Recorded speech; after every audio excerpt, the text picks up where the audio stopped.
சனாதனம் பேசும் சங்கிகளை எல்லாம் வேரோடும் வேரடி மண்ணோடும் அழித்தொழிக்க அந்த சனாதனத்தையே ஒழிக்க வேண்டும் என்று ஆவேசமாக குரல் எழுப்பிய போது பெரியாரின் வீரம் காட்டினார் இளந்தலைவர் அண்ணன் உதயநிதி. மக்களை பாதுகாப்பதில் பரிவு, இளைஞரணி எனும் மாபெரும் வரலாற்று பின்னணி கொண்ட அணியை கட்டுக்கோப்பாக வைத்திருப்பதில் ஆளுமை, கடைநிலை கட்சிக்காரராக இருந்தாலும் அவரை அரவணைப்பதில் அன்பு எனும் 3 பரிமாணத்தில் ஆட்சிக்கு துணையாக இருப்பதில் அறிஞர் அண்ணாவின் மேன்மையை காட்டினார் இளந்தலைவர். தேர்தல் பிரச்சார வரலாற்றில் பல ஆகச்சிறந்த ஆளுமைகளையும் பேச்சாளர்களையும் பார்த்திருக்கிறோம்.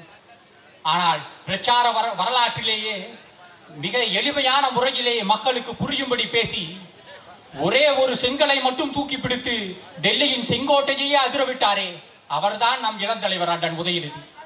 டெல்லியில் இயங்கும் சனாதன சங்கிகளின் ஊடகங்கள் கூட ஆச்சரியத்தில் வாய்ப்பிழந்தன. எப்படி ஒரு செங்கலால் இந்த அதிசயம் நடந்தது என்று. அவர்களுக்கு தெரியாது இது கலைஞரிடமிருந்து பெற்ற சாணக்கியத்தனம் என்று. திரைத்துறையில் மட்டும் வெற்றி பெறவில்லை,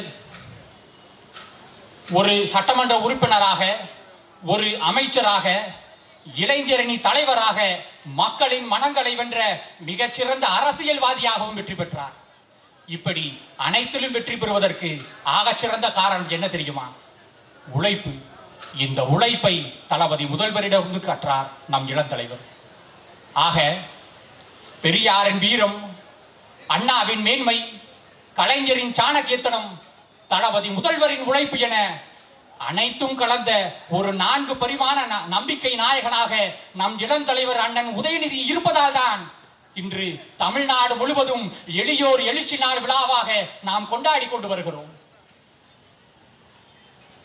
இளந்தலைவருக்கு இந்த திறமை இருக்கிறது என்பதை தொலைநோக்கு பார்வையில் முதலில் உணர்ந்து அமைச்சர் ஆவதற்கான அனைத்து தகுதிகளும் அண்ணன் உதயநிதிக்கு இருக்கிறது என்று முதலில் குரல் கொடுத்தவர் மரியாதைக்குரிய அமைச்சர், இந்த மண்ணின் மைந்தர் ஐயா நாசர் அவர்கள் தான்.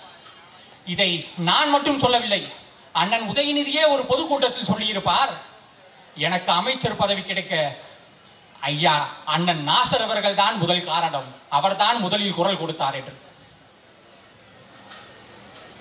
இந்த திராவிட முன்னேற்ற கழக ஆட்சியிலே பல அற்புதமான திட்டங்கள் வந்திருக்கிறது. அதில் ஒரு உன்னதமான திட்டம் தான் காலை உணவு திட்டம். நம்முடைய முதலமைச்சர் அவர்கள் ஒரு பெண்கள் மேல்நிலை பள்ளிக்கு சென்றார். சென்னை அசோக் நகரில் இருக்கக்கூடிய ஒரு பள்ளி அது.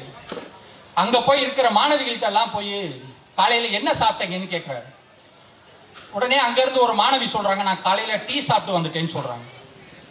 இன்னொரு மாணவி சொல்றாங்க, அம்மா மதிய ஸ்கூல்ல போய் சாப்பிட்டுக்கோ அப்படின்னு சொன்னதா சொன்னாங்க.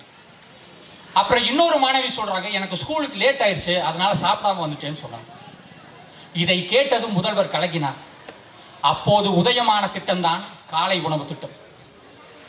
இந்த திட்டத்தை நிறைவேற்றினால், நடைமுறைப்படுத்தினால் அரசுக்கு நிதி நெருக்கடிகள் ஏற்படும் என்று அரசு அதிகாரிகள் கூறினார்கள். ஆனால் நமது முதலமைச்சர் என்ன சொன்னார் தெரியுமா? குழந்தைகள் நலனை விட வேறு எந்த நிதி நெருக்கடியும் எனக்கு முக்கியமில்லை, இந்த திட்டத்தை நிச்சயம் நடைமுறைப்படுத்தியே ஆக வேண்டும் என்று கூறி அதிகாரிகளுக்கு உத்தரவிட்டார். இன்றைய தேதியில் 34,987 பள்ளிகளில் கிட்டத்தட்ட 16,97,272 மாணவர்களுக்கு காலையில் உணவு வழங்கப்படுகிறது.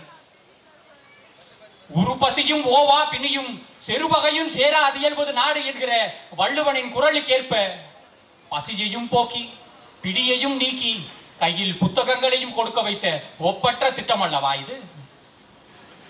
இந்தியாவில் உள்ள அனைத்து அரசு பள்ளிகளில் மற்றும் அரசு உதவி பெறும் பள்ளிகளில் இலவச காலை உணவு திட்டத்தை நடைமுறைப்படுத்திய முதல் மாநிலம் தமிழ்நாடு தான்.